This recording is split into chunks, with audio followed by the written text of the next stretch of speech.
Hi student, हमारे YouTube channel पर आपका फिर से स्वागत है। बच्चों, हम पढ़ रहे थे मैथमेटिक्स का टॉपिक जिसका नाम था मैट्रिक्स। मैट्रिक्स से अधिकतर क्वेश्चन हमने सॉल्व किए थे। एक बच्चे ने ये क्वेश्चन पूछे हैं। पहले हम ये क्वेश्चन सॉल्व करेंगे और यदि समय बचता है तो फिर आगे वाले टॉपिक पर हम डिस्कस करेंगे। वैसे आज हम नया टॉपिक शुरू करने वाले थे जिसका नाम था सारणिक, लेकिन पहले ये क्वेश्चन सॉल्व कर लेते हैं। तो सबसे पहले हम बात करते हैं क्वेश्चन नंबर 5 की। तो यह क्वेश्चन नंबर 5 क्या है, तो जरा बात को समझने की कोशिश करें। इसमें इस तरीके से है, एक इक्वेशन तो है कि a माइनस बी बराबर एक आगे है 1 1 माइनस 1 1 1 0 1 0 0। एक तो ये आगे है और एक दूसरा आगे है a प्लस बी के रूप में इक्वल टू में है 3 5 माइनस 7 माइनस 1 1 और 4 11 है 8 और 0। इस तरीके से है। तो आपको इसमें a और b ज्ञात करना है। देखो 3.2 जो प्रश्नावली है उसमें भी दूसरा या पहला जो क्वेश्चन है वो शायद इसी तरीके का है जिसमें a प्लस बी और a माइनस बी इस तरीके से आपको दो इक्वेशन दे रखी है और a तथा b का मान पूछा है। तो भैया ये तो आप आसानी से कर सकते हो। जैसे कि मैं आपको बोल दूं कि x प्लस वाई बराबर 2 है और x माइनस वाई बराबर 4 है, तो आप x और y का मान ज्ञात कीजिए। तो आप कैसे करते थे यहाँ पे, एक बार तो इन इक्वेशंस को, जैसे ये इक्वेशन फर्स्ट है और ये इक्वेशन सेकंड है, तो आप क्या करते थे कि इनको एक बार तो ऐड कर देते थे। ऐड करोगे तो क्या होगा, x और x क्या हो जाएगा, 2x हो जाएगा, y से y कैंसिल हो जाएगा, 4 और 2 कितना हो जाएगा 6। तो x बराबर यहाँ से सीधा सीधा बच्चों कितना आता था, 3 आता था। सेम इसी तरीके से एक बार हम इसको क्या करते थे, एक में से दो को घटा देते थे। तो एक में से दो को घटाओगे तो इसका चिन्ह बदलेगा, ये माइनस, ये प्लस और ये हो जाएगा माइनस हो जाएगा। तो आपके बार x से x कटेगा, y और y कितना हो जाएगा बच्चों 2y, और इधर कितना आएगा माइनस का 2, तो y इक्वल टू यहाँ पर कितना आ जाएगा माइनस का 1। तो सेम इसी तरीके से इस क्वेश्चन को भी सॉल्व करना है। बस यहाँ पर बराबर में संख्या की जगह आगे दिया हुआ है तो करना तो वही है।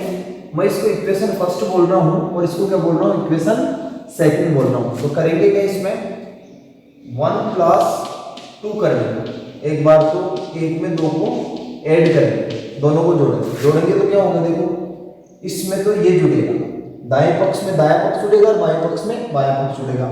तो यहाँ पर ये बायां पक्ष है, तो जब आप इसको इसमें जोड़ोगे तो a और a क्या हो जाएगा, 2a हो जाएगा और b से b कट जाएगा, क्योंकि यहाँ पर b माइनस का है, इधर b प्लस का है। तो इधर तो क्या बच गया बच्चों, 2a बच गया। अब दाएं पक्ष में दायां पक्ष जोड़ा जाएगा, तो इस मैट्रिक्स में ये वाली मैट्रिक्स जुड़ जाएगी। तो जोड़ दीजिए डायरेक्ट, 1 और 3 कितना हो गया, 4 हो गया, 1 वहां पे 6 है, माइनस 1 माइनस 7 माइनस का 8 हो गया।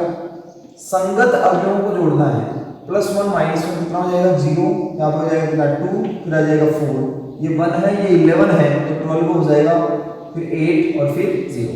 ठीक है।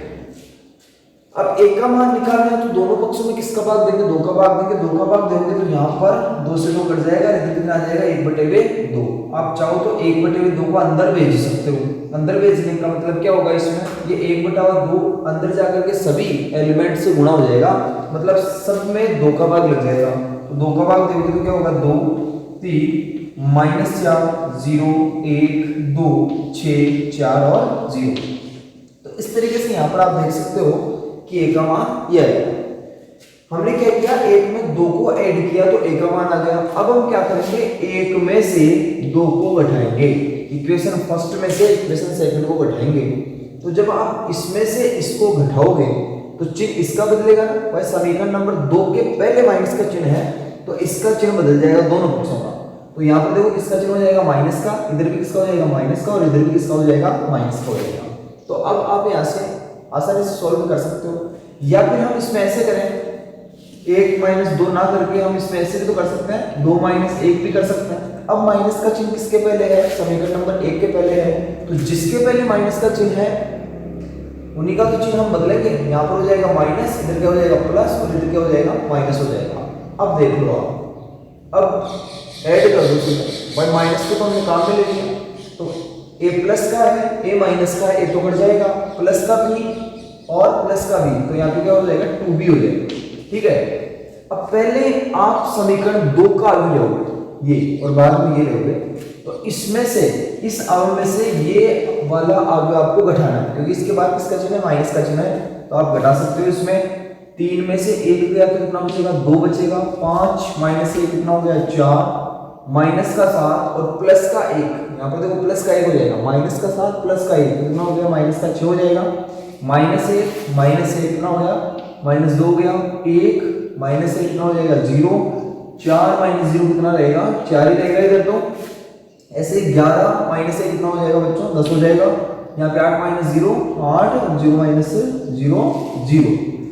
अब आपको यहाँ पे किसका मान निकालना है, b का मान निकालना है, तो हम क्या करेंगे, दोनों पक्षों में 2 का डिवाइड करेंगे, तो यहाँ पर 2 का डिवाइड कर दीजिए, तो ये 2 से 2 कट जाएगा, तो b इक्वल्स टू यहाँ पर सीधा सीधा क्या आ जाएगा 1 2 -3 -1 0 2 5 4 और 0। इस तरीके से आपने यहाँ पर a और b दोनों का मान निकाल लिया।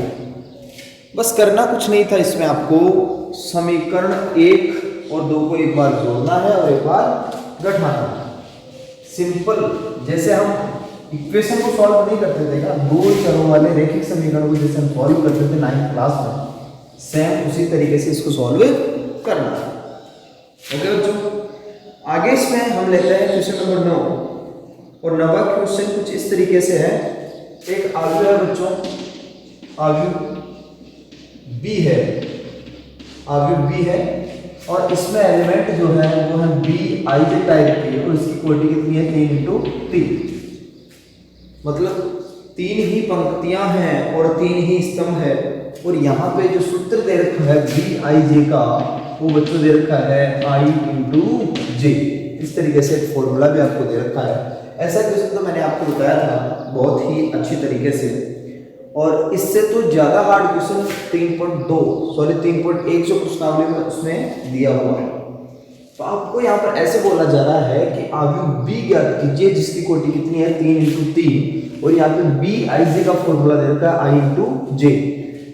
तो देखो भैया, जिस क्वेश्चन में आपको b i j या a i j का फॉर्मूला देकर के अवयव पूछता है, तो सबसे पहले हम यहाँ पर अवयव मानते हैं, और अवयव किस तरीके से मानोगे, इस कोटि के हिसाब से मानोगे, 3 ही पंक्तियां नीचे 3 ही स्तंभ। तो यहाँ पर b हम क्या ले रहे हैं, इस तरीके से ले रहे हैं b11 b12 b13, फिर दूसरी पंक्ति पहला स्तंभ, दूसरी पंक्ति दूसरा स्तंभ, दूसरी पंक्ति तीसरा स्तंभ, पहले पंक्ति हमेशा। अब ये कौन सी पंक्ति है, तीसरी पंक्ति, और स्तंभ कौन सा पहला, ऐसे ही तीसरी पंक्ति दूसरा स्तंभ और तीसरी पंक्ति तीसरा स्तंभ, तो ये यहाँ पर b हो।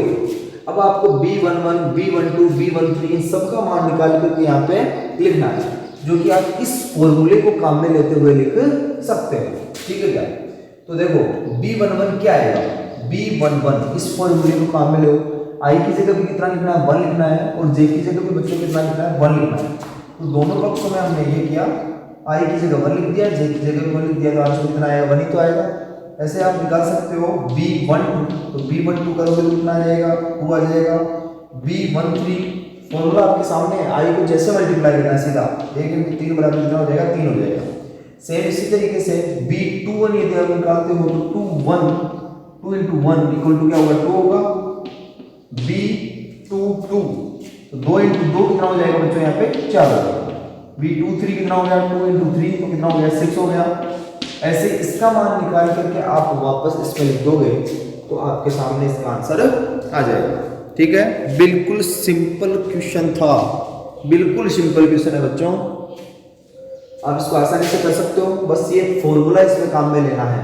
और सबसे इंपॉर्टेंट बात यहाँ पर है ये मानना है सबसे पहले, भाई 3 पंक्तियां तो 1 2 3 और 3 स्तंभ होने चाहिए थे, उसी तरीके से ये यहाँ पर आता है, ये ऐसे नहीं कि कुछ भी लिख दिया वो नहीं चलेगा। जैसे इस एलिमेंट की हम बात करें तो ये कौन सी पंक्ति है, तीसरी पंक्ति है, कौन सा स्तंभ, दूसरा स्तंभ, तभी 3 2 आया यहाँ पे 3 2। ठीक है, अगला क्वेश्चन है बच्चों इसमें क्वेश्चन नंबर 12, और 12वां क्वेश्चन आप देख लीजिए, क्वेश्चन नंबर 12। 12वें क्वेश्चन में आपको एक मैट्रिक्स दी गई है, ए मैट्रिक्स कुछ इस तरीके से है, ए इक्वल्स टू 2 1 1 -1 0 2 0 1 3, ये एक ए मैट्रिक्स है और इसमें 4 क्वेश्चन है। तो सिद्ध कीजिए कि पहला तो सिंपल सा है, देखो ये है पहला। इसमें क्या सिद्ध करना है कि ए का ट्रांसपोज बराबर क्या होता है, ए होता है, ये तो हम जानते ही। तो आप इसमें क्या करोगे, सिद्ध करने का मतलब क्या होता है, LHS बराबर RHS निकालना है आपको। तो LHS क्या बोल रहा है, LHS बोल रहा है कि पहले ए का ट्रांसपोज निकालो और उसका एक बार और ट्रांसपोज निकालो। ठीक है, तो निकाल लीजिए। मैं यहाँ पर LHS की बात कर रहा हूँ, तो LHS ले लेते हैं। LHS बराबर क्या है, ए का ट्रांसपोज का ट्रांसपोज। अब यहाँ पर आप अलग से निकालोगे, ऐसा नहीं चलेगा कि ए का मान यहाँ पे लिख दिया फिर टी, फिर इसके ऊपर एक बार और टी लगा दिया, वो नहीं चलेगा। आपको पहले ये अंदर वाला निकालना पड़ेगा। तो बच्चों ए का ट्रांसपोज, तो निकाल लीजिए ए का ट्रांसपोज क्या होगा। ट्रांसपोज का मतलब क्या होता है कि जो पंक्तियां हैं उनको स्तंभ बना दो आप। तो यहाँ पर ये पंक्तियां दिख रही है, आप इनको स्तंभ बना दीजिए। ये स्तंभ बना दिया, -1 0 2, ठीक है, और 0 1 3। तो ये तो आ गया क्या, ए का ट्रांसपोज। अब ए के ट्रांसपोज का एक बार और ट्रांसपोज लेना है, तो मैं दोनों पक्षों का यहाँ पर क्या कर रहा हूँ, ट्रांसपोज ले रहा हूँ, दोनों पक्षों का। आप अगले स्टेप में करोगे, मैं यहीं पे कर रहा हूँ। तो इधर भी टी लगा दिया और इधर भी टी लगा दिया।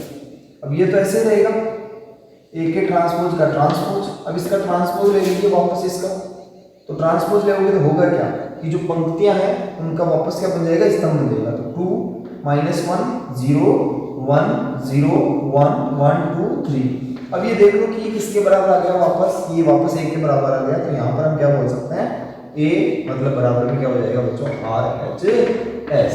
तो ये बात आपको शायद समझ में आ गई होगी कि सबसे पहले हमने क्या निकाला, ए का ट्रांसपोज निकाला, फिर दोनों पक्षों का वापस से ट्रांसपोज लिया, तो वापस क्या आ गया, ए आ गया, और ए किसके बराबर है, RHS के बराबर है। तो इस तरीके से आप ये सिद्ध कर सकते हैं। ठीक है बच्चों, दूसरा इसमें है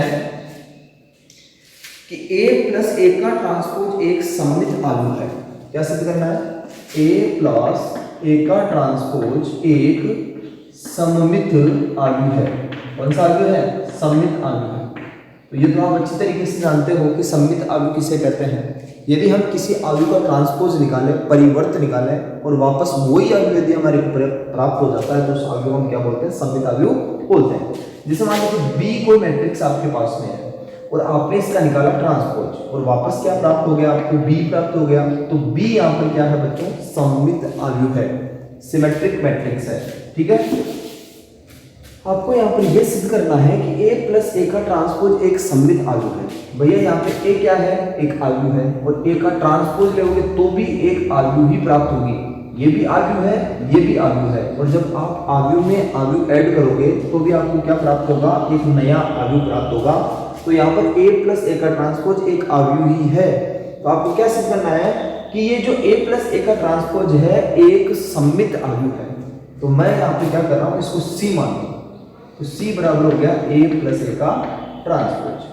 अब नया क्वेश्चन क्या बना, सिद्ध कीजिए कि c एक सममित आव्यूह है। भाई इसको c बोल दिया तो अब c के बारे में बोल सकते हैं। a प्लस ए का ट्रांसपोज जो है उसको हमने क्या नाम दे दिया, c दे दिया। तो हमारे को यहाँ पर क्या सिद्ध करना है कि c एक सममित आव्यूह है। तो बताओ c सममित आव्यूह कब होगा, जब c बराबर क्या आ जाएगा, c का ट्रांसपोज आ जाएगा। c बराबर क्या आ जाएगा, c का ट्रांसपोज आ जाएगा। तो पहले आप c निकाल लो, फिर उसका ट्रांसपोज निकाल लो। यदि दोनों बराबर आते हैं तो बिल्कुल सही है। तो यहाँ पर c कब आएगा, c निकाल लीजिए। c बराबर देखो क्या होगा, c बराबर होगा जब आप a में a का ट्रांसपोज जोड़ोगे तो आपके पास में आएगा c।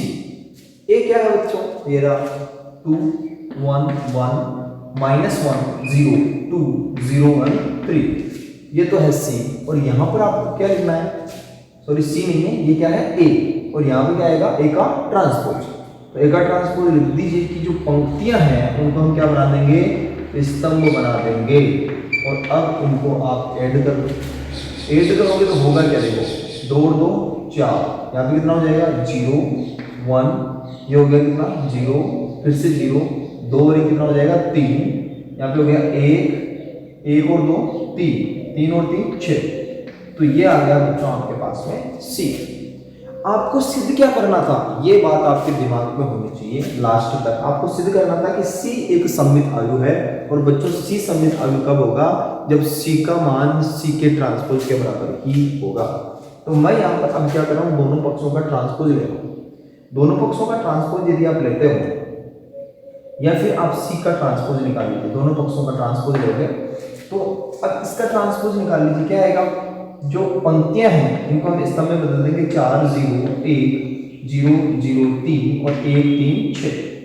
अब देखो ये तो क्या था सी और ये क्या है सी का ट्रांसपोज। तो जो पंक्तियां थी उनको जब हमने स्तंभ में बदला तो भी वही मान प्राप्त हुआ।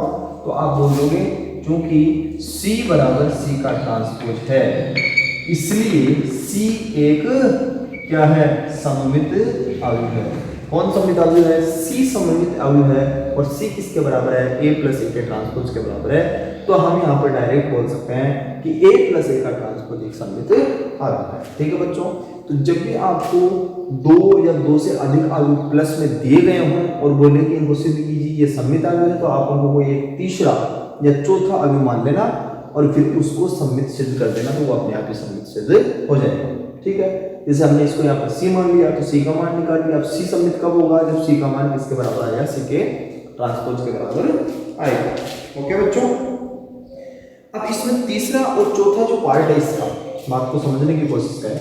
तीसरे पार्ट में ये ऐसे बोल रहा है कि A माइनस ए का ट्रांसपोज एक विषम सममित आयु है। तो आप इसको सबसे पहले क्या मानोगे, C मानोगे। क्या करोगे, C मान लोगे। अब C का मान निकाल लेना। तो आपको यहाँ पर सिद्ध क्या करना है, सिद्ध ये करना था कि A माइनस ए का ट्रांसपोज एक विषम सममित आयु है। इसका मतलब हम यहाँ पर C के बारे में बोल सकते हैं कि C एक विषम सममित आयु है। और बताओ C विषम सममित कब होगा, जब C बराबर क्या आएगा, माइनस C का ट्रांसपोज। तो आप पहले इसमें C निकाल लेना, ठीक है, और फिर C निकालने के बाद में उसका ट्रांसपोज निकालना और जितने भी एलिमेंट हैं उनके अंदर से माइनस बाहर ले लेना। माइनस बाहर लेते आपको पता चल जाएगा कि C माइनस C का ट्रांसपोज। ऐसे इसमें चौथा पार्ट है तो वो भी आप कर सकते हो। नहीं मैं बता देता हूँ आपको, फिर से इसमें दिक्कत होगी। ये तीसरा वाला भी मैं आपको बता देता हूँ। देखो तीसरा कैसे करोगे, सेम तरीके से करना है। करना क्या है इसमें, A माइनस ए का ट्रांसपोज एक विषम सममित आयु है। तो मैंने इसको क्या मान लिया, C मान लिया। तो अब क्वेश्चन क्या हो गया कि सिद्ध कीजिए C एक विषम सममित आयु है। तो बताओ C विषम सममित आयु कब होगा, जब C बराबर क्या आएगा, माइनस C का ट्रांसपोज। बस माइनस से तो बाहर आता है, वो होता है विषम सममित। तो सबसे पहले हम C का मान निकाल लेते हैं। C बराबर है A यहाँ पर है 2 1 1 माइनस 1 0 2 0 1 3, ये तो C हो गया, सॉरी A हो गया। फिर माइनस A का ट्रांसपोज 2 1 1 माइनस 1 0 2 0 1 3। अब सॉल्व कर लो इसको। C बराबर क्या होगा इसमें, 2 माइनस 2 कितना, 0 1 माइनस माइनस प्लस 1 तो कितना हो जाएगा 2। 1 माइनस 0 कितना 1। यहाँ पर देखो माइनस 1 माइनस 1 कितना हो गया, माइनस 2 0 माइनस 0 0 और 2 माइनस 1 कितना 1। ठीक है, अब आगे आएगा इसमें 0 माइनस 1 कितना माइनस 1, 1 माइनस 2 कितना माइनस 1, 3 माइनस 3 कितना 0। तो ये आ गया बच्चों C। फिर आप क्या निकालोगे इसमें, जब भी आपको सममित आयु और विषम सममित आयु सिद्ध करना हो आप वो आयु निकालो, फिर उसका क्या निकालो, ट्रांसपोज। तो इसका निकाल लेते हैं ट्रांसपोज निकाल लीजिए। ट्रांसपोज कैसे निकालोगे कि जो पंक्तियां हैं उनको स्तंभ बना दीजिए, पंक्तियों को स्तंभ बना दीजिए, -1 0। अब यहाँ पर आप ये जितने भी एलिमेंट हैं इनमें से माइनस बाहर ले, तो माइनस जैसे आप बाहर लेोगे अंदर वाले जितने भी एलिमेंट हैं उनका सबका चिन्ह बदल जाएगा। ये तो मतलब था माइनस बाहर लेने का, तो मैं यहाँ पर माइनस बाहर ले रहा हूँ। माइनस बाहर लेते क्या होगा, सबका चिन्ह बदल जाएगा, 0 2 1 -2 0, यहाँ पे आ जाएगा कितना 1 -1 0, सबका चिन्ह बदल जाएगा।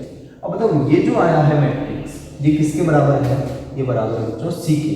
तो मैं यहाँ पर क्या बोल सकता हूँ कि जो C का ट्रांसपोज था वो किसके बराबर आया, -C के।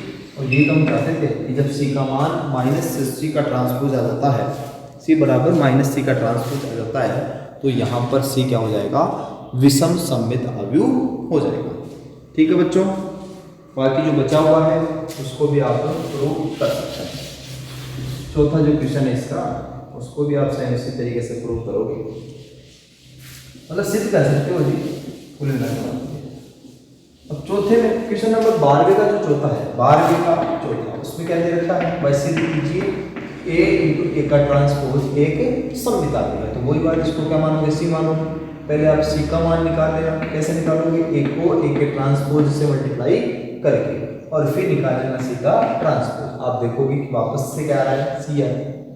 ठीक है, तो इस तरीके से आप ये क्वेश्चन सॉल्व कर सकते हो। ओके बच्चों, 14 नंबर का जो क्वेश्चन इसमें है, 14 नंबर का क्वेश्चन सेम उसी तरीके से होगा जिस तरीके से हमने नंबर क्वेश्चन किया है। फिर आगे इसमें बच्चों 15, और 15 में आपको 3 अवयव दे रखे हैं, 3 अवयव आपको दे रखे हैं। तो आप इसको कर सकते हो, नहीं कर सकते, बिल्कुल कर सकते हैं। 3 अवयव तीनों को मल्टीप्लाई करना है। क्वेश्चन नंबर 15 देखो, एक तो है अवयव ए, इसका मान है -1 0 1, फिर है 2 3 -2, ये तो अवयव ए है। फिर है अवयव बी, कुछ इस तरीके से है 1 0 0 0 -1 2 और 0 5 6, ये बी है। और इसके साथ में आपको सी भी दिया हुआ है।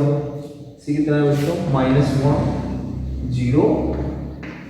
अब बात को समझने की कोशिश करें, बिल्कुल सिंपल क्वेश्चन है। ये बोल रहा है कि ए बी इंटू सी का मान क्या होता है, और इसमें भी प्रथम पंक्ति का अवयव बताना है। तो पहले आप ए बी इंटू सी निकाल लीजिए।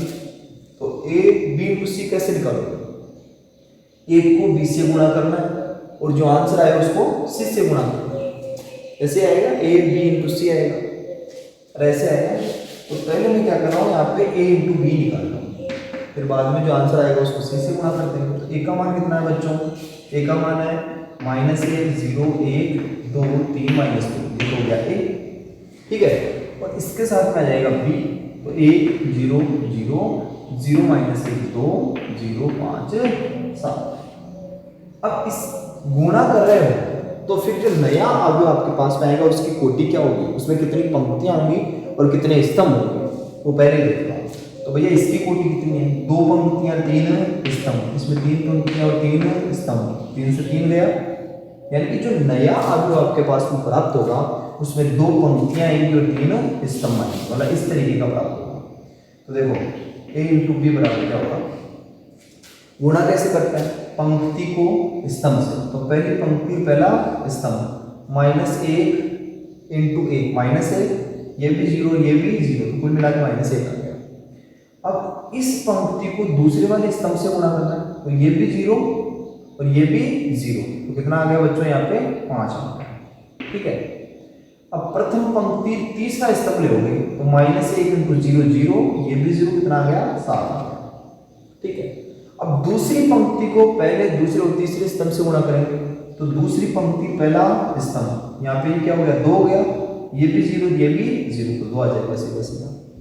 दूसरी पंक्ति दूसरा स्तंभ, तो 2 इंटू 0 0, -3 और -10, तो -13 हो गया भाई, यहाँ पे -3 और -10 तो -13 हो गया। अब दूसरी पंक्ति तीसरा स्तंभ ले होगे तो ये 0 हो गया, 3 दूनी 6 और 7 दूनी 14, 14 किसका, माइनस का, 14 किसका, माइनस का, दिख रहा है ना, 7 दूनी 14 प्लस का 6, तो कितना बचेगा, -8। तो बच्चों ये क्या आ गया, a इंटू बी। अब हम क्या निकालेंगे इसके बाद में, a b इंटू सी, यानी कि जो a b आया है उसको किससे गुणा करना है, c से गुणा करना है। तो a b की जगह a b का मान लिख लीजिए, कितना है, -1 5 7 2 -13 -8, ये तो है a b, और इसको किससे गुणा करना है, c से, तो -1 0 1। ठीक है, तो अब जो यहाँ पर नया अवयव आएगा उसकी कोटि क्या होगी बताओ। इसमें पंक्तियां कितनी, 2, और स्तंभ कितने, 3। इसमें पंक्तियां कितनी, तो 1 2 3 पंक्तियां और 1 स्तंभ, तो 3 से 3 गया। इसका मतलब जो नया अवयव आएगा उसमें पंक्तियां कितनी होंगी, 2, और स्तंभ कितने होंगे, 1, मतलब इसी तरीके का आंसर आएगा। तो देखो a इंटू बी इंटू सी बराबर प्रथम पंक्ति प्रथम स्तंभ, तो -1 इंटू -1 1 हो गया, ये हो गया 0, ये हो गया 7, तो आंसर आ गया 8।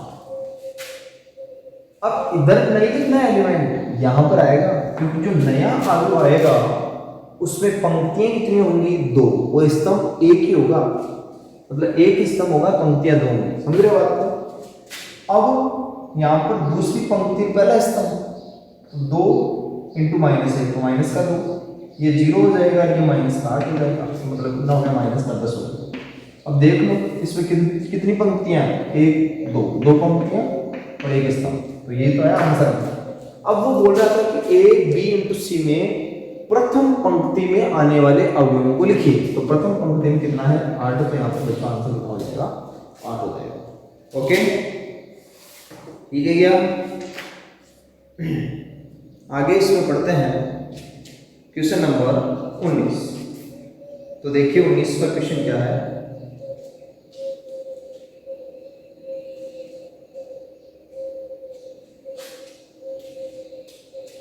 और 19वां क्वेश्चन जैसा क्वेश्चन मैंने आपको कल बताया था,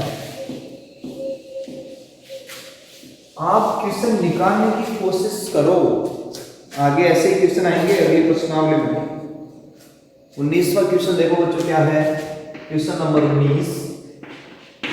19वां क्वेश्चन है, इसमें एक अवयव है ए जिसका मान है 1 0 0 1, ये तो इकाई अवयव हो गया 2 कोटि, और बी एक दूसरा अवयव है जिसका मान है 1 0 0 -1, सॉरी उल्टा लिख दिया इसमें, पहले 0 है, 0 1 -1 0, ठीक है। तो बोल रहा है कि ए बी बी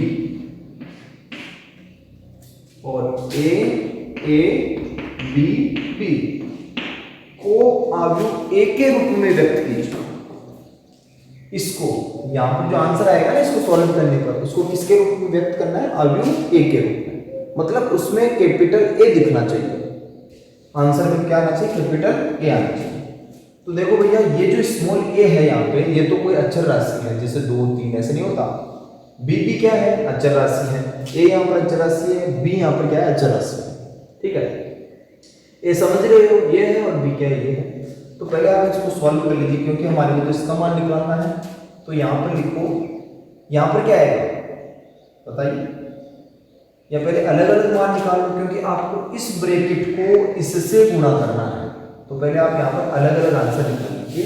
इसका A small A capital A plus small B capital B, तो यहाँ पर मान क्या आएगा? ए को अवयव ऐसे मल्टीप्लाई करके लिखना, तो अवयव ए ये रहा, इसको स्मॉल ए से गुणा करके लिख दीजिए, ए 0 0 ए, ये तो हो गया इसका मान। फिर क्या आएगा? प्लस, अब बी से मल्टीप्लाई करके लिख दीजिए, तो 0 बी माइनस बी और बी। तो यहाँ पर बच्चों कुल मिला के जो आंसर आया, अब इन दोनों अवयव को जोड़ना है, तो a + 0 a, यहाँ पे क्या होगा? b, यहाँ पे क्या होगा? -b, और यहाँ पे क्या होगा बच्चों? a। तो ये तो इसका मान आ गया इसका, ठीक है। अब आप इसका निकाल लीजिए, a capital A minus b capital B, बस फर्क क्या है दोनों में? यहाँ पर चिन्ह किसका जाएगा? माइनस का जाएगा। a 0 0 a minus 0 b minus b 0 equals a minus 0, ये आ गया साहब, 0 माइनस b आ गया, तो फिर यहाँ पे आ जाएगा 0 माइनस और माइनस प्लस भी हो जाएगा, ठीक है। a माइनस 0 कितना बच्चों? तो इस तरीके से आपने इसका मान भी निकाल लिया, इसका भी निकाल लिया। अब बीच में दोनों क्या है? गुणा का चिन्ह, तो इन दोनों को क्या करना है? गुणा करना। तो देखो आपके पास में इसका मान क्या आएगा? इसका मान आएगा, मैं इसको मिटा देता हूँ, मिटा ही सकता हूँ, तो इसको यहाँ से मिटाना। तो देखिए ये बाद में लिखोगे आप कि इन दोनों का मान क्या आएगा, इसको गुणा करना है, ए बी माइनस बी ए, और यहाँ पर इसकी जगह इसका मान लिख दोगे, ए माइनस बी बी और ए। कुछ नहीं है, जो बोल रहे हैं वो करते जाइए, आंसर आ जाएगा। अब गुणा करना है तो पंक्ति को स्तंभ से करना है, तो क्या आएगा? a into A square, B into B plus का B square, a square plus B square, पहला जवाब। प्रथम पंक्ति दूसरा स्तंभ, a minus B minus A B और ये प्लस ए बी कितना हो जाएगा 0 हो जाएगा। दूसरी पंक्ति पहला स्तंभ तो ये भी बच्चों कितना हो जाएगा 0 और दूसरी पंक्ति दूसरा स्तंभ तो minus B into minus B plus B square A square plus B square. अब बताइए कि यहाँ से कॉमन क्या आ रहा है, सब में से करते हैं, सब में से ए स्क्वायर प्लस बी स्क्वायर यहाँ पर है, जीरो के पास में तो होता ही आप कुछ भी मान सकते हो जीरो के पास में, तो यहाँ पर ए स्क्वायर प्लस बी स्क्वायर गुणा में यहाँ पर ए स्क्वायर प्लस बी स्क्वायर है और यहाँ पर ए स्क्वायर प्लस बी स्क्वायर है। इसका मतलब सबके पास में ए स्क्वायर प्लस बी स्क्वायर है और जो सबके पास में होता है उसको हम बाहर ले सकते हैं। तो ये बाहर गया तो यहाँ पर कितना बच गया 1 0 0 1। और बच्चों ये किसके बराबर है, ए के बराबर है, तो इसका जो आंसर आएगा वो क्या आएगा A square plus B square into capital A. तो ये तो बोल रहा था कि इनके गुणनफल को आव्यूह ए के रूप में व्यक्त कीजिए, तो इसमें सिर्फ और सिर्फ आव्यूह ए ही आया है आंसर में। ठीक है बच्चों, क्या आया है, आव्यूह ए आया है। आज की वीडियो में हम इतना ही सॉल्व करेंगे। एक क्वेश्चन और बच रहा है जो हम कल बता देंगे, कौन सा, क्वेश्चन नंबर 24। और क्वेश्चन नंबर 24 बताने के बाद में हम कल नई प्रश्नावली शुरू करेंगे बच्चों, जिसका नाम क्या है, सारणिक। क्या नाम है इसका, सारणिक। ठीक है, तब तक के लिए धन्यवाद।